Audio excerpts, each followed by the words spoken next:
All right, let's take a look at the text for our embedded assessment. So if we scroll down here, we've got a lot of information about the embedded assessment itself and about what you need to be doing. And then we get to the text right here. So this is from Kathleen Kingsbury of the New York Times. She was the deputy editorial page editor in 2017. She wrote this article in 2015, in which this series she was a part of earned a Pulitzer Prize. So that's one of the top awards that you could win in journalism for your work. The article is called Tipping System Exacerbates Unfair Pay at Restaurants.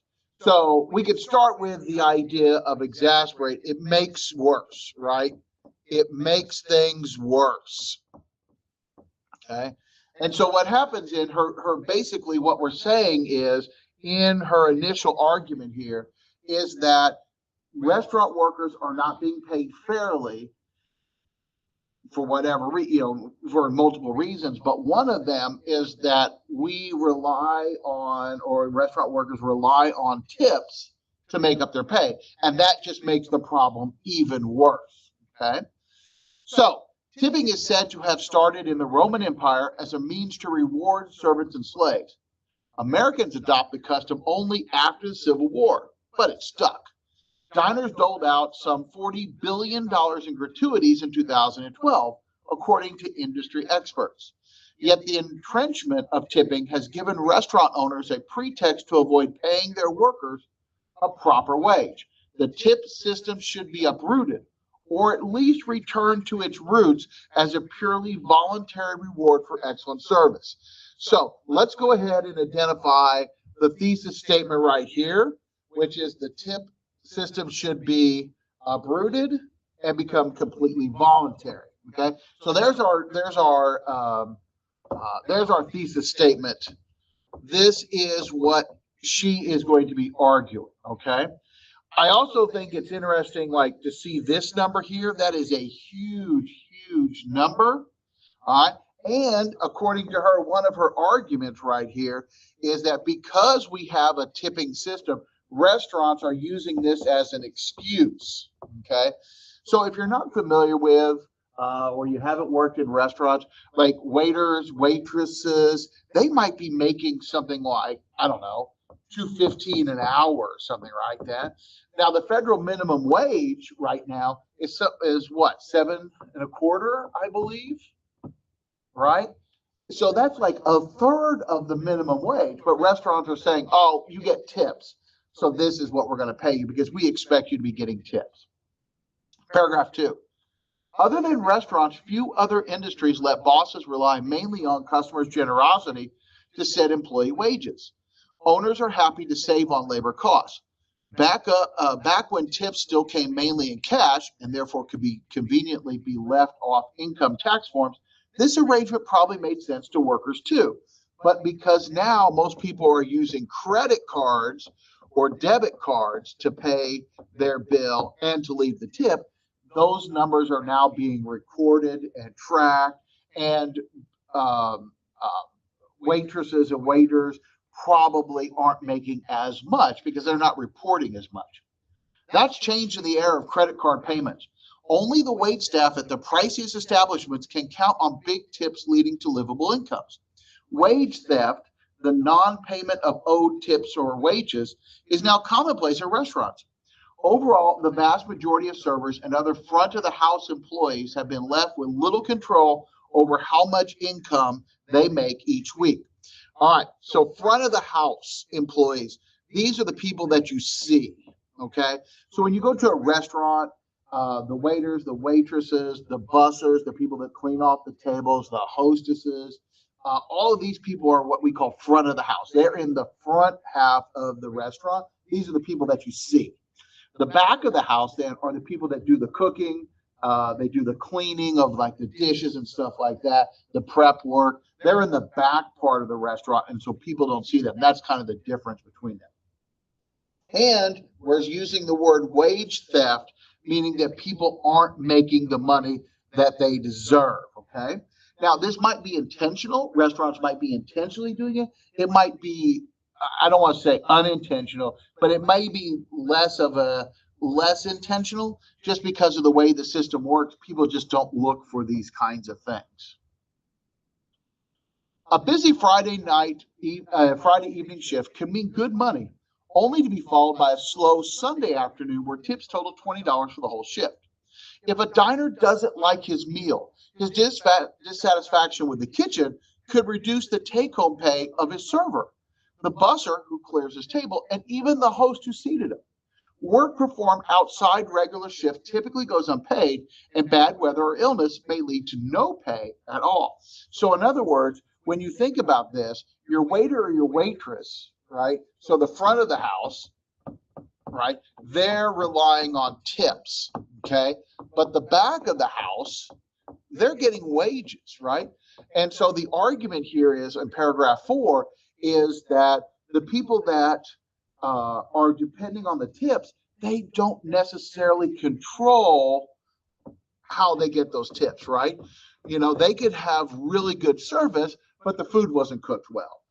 They could have really good service, but something came out wrong or late or whatever, and that impacts them.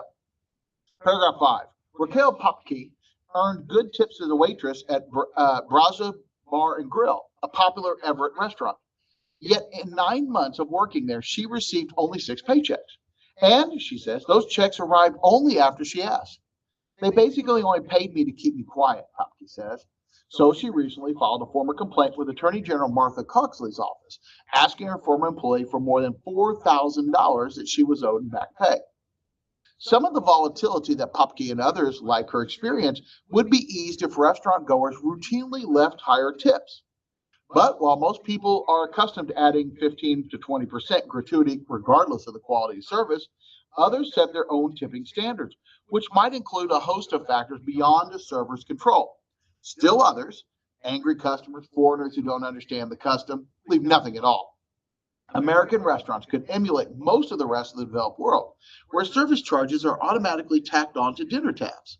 Some eateries in New York and California have made headlines for simply including the cost of labor in their menu prices and banning tips altogether. All right, so one of the big things that we need to, this point right here, most people are accustomed to doing this, right? Okay, so here is like people are, they're okay with this, right? We could solve the problem.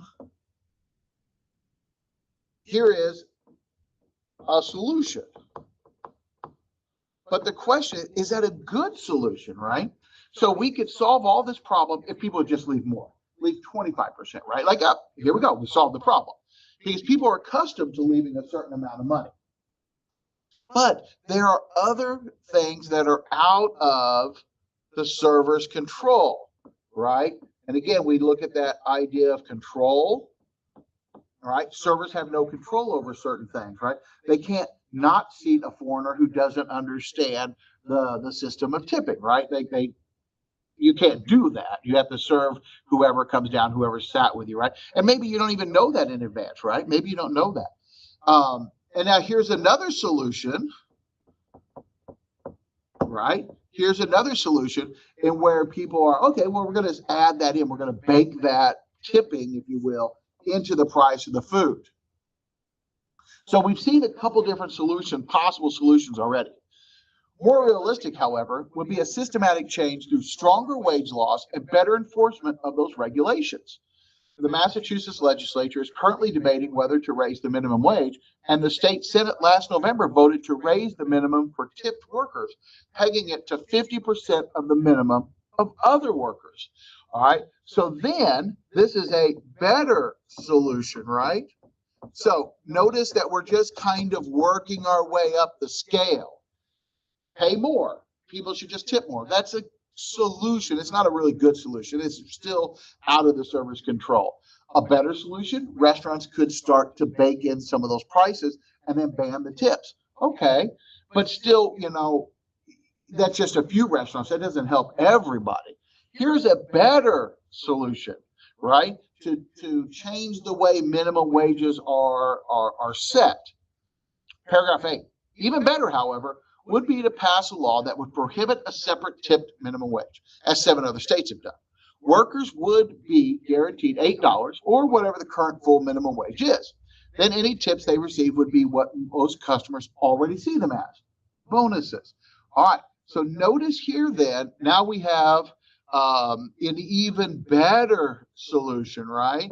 This is now our best solution, okay? This is we're just kind of working up the scale, right? And notice that the author, to create this steps of solution, right? Here's one, here's one, here's one. But we're saying why they aren't necessarily good, or they're not going to necessarily address the problem, right? And so we're kind of working our way up. The nation's largest state, California, for decades has not allowed tipped workers' base pay to fall below a regular minimum wage. From infusion bistros in Los Angeles to sushi bars in San Francisco, where the fish is flown in daily, the industry is booming and expected to expand by 9.1% over the next decade. In fact, California and the other 6 states without a separate tipped wage, Alaska, Nevada, Montana, Minnesota, Oregon, and Washington State, job growth in the industry is expected to exceed Massachusetts over the next 10 years, in some cases by more than double. The poverty rate for tipped workers in these states was 12.1%, compared with 16.1% in states with the lowest tipped minimum, according to a 2011 analysis of the Economic Policy Institute. And I think it's just important here to note that, you know, when you go to your workplace, you see that minimum wage poster, right? And it says, here's what your wages are. There are actually 2 separate wages on that. One, this is the federal minimum wage, right? This is how much you must be paid. $7.25, I think, is the current one. But there's another one that says, if you are tipped, here's the minimum wage, right? And so this is by law, right? Like, this is a legal thing that we're seeing. Paragraph 10. Women, who make up about 73% of tipped workers, are disproportionately harmed. Waitresses in some gritty bars and grills say they feel compelled to flirt with customers and laugh at offensive jokes just to preserve their income. Even then, they earn an average of 50 cents less per hour than male tipped workers, government statistics show. Doing away with the tipped minimum and giving these women a steadier paycheck would be the quickest way to restore their dignity, right? So we're seeing this word here. We're seeing that we're now addressing women. All right, so far, we have seen the Marxist, right? Let's go back to some of those filters, right? We've seen that Marxist lens. Now we're seeing that feminist lens, right? So we're seeing how that there is a problem with sexual discrimination.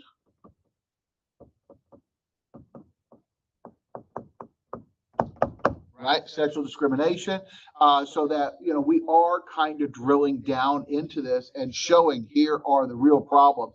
These are the other problems. We're not just talking about wages, but these are some of the other issues that are involved. Under the current system, restaurants must pay waitstaff $2.63 an hour. A server's wages plus her tips for every 2-week period must also average out to at least $8 an hour, the regular state minimum wage. If not, then her employer is legally required to make up the difference. Reality, though, is messier.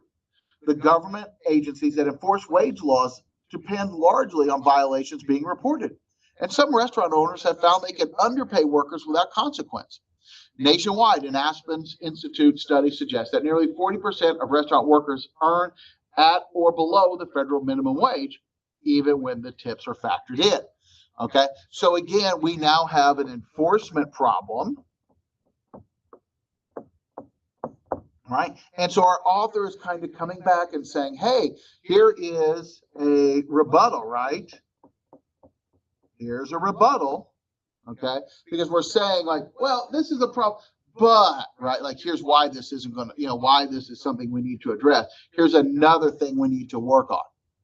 In 2009, a study of 4,400 workers in New York, Los Angeles, and Chicago found that more than 1/4 of tipped workers were not even paid the lower tipped minimum wage, and 12% had seen their tips stolen by an employer or supervisor, which is illegal. So again, we're just kind of showing some of the other problems that are going on.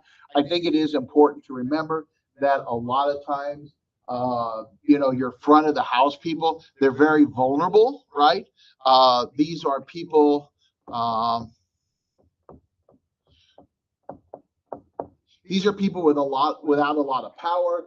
These tend to be kind of low skill, low wage jobs that can be taken by anybody. So these people tend to be preyed upon by their kind of supervisor or their unscrupulous restaurants. Paragraph 14, ending the minimum tipped wage would be the first step in preventing this kind of abuse. Frequently and encouraging eateries that include a service charge in their price of a meal is another. Until then, tip well. So here's our solutions that she restated. And notice earlier we went from the weakest to the best. Notice here now when we restate them, we're going from the best to the weakest, right? So we're kind of reversing the order that we're getting it. So again, in the end, we do want to make sure that when we are looking at this text and we're really kind of picking apart, we want to make sure that we're very clear about what she is arguing, why she is arguing, how she supports that, and then how she backs up her claims.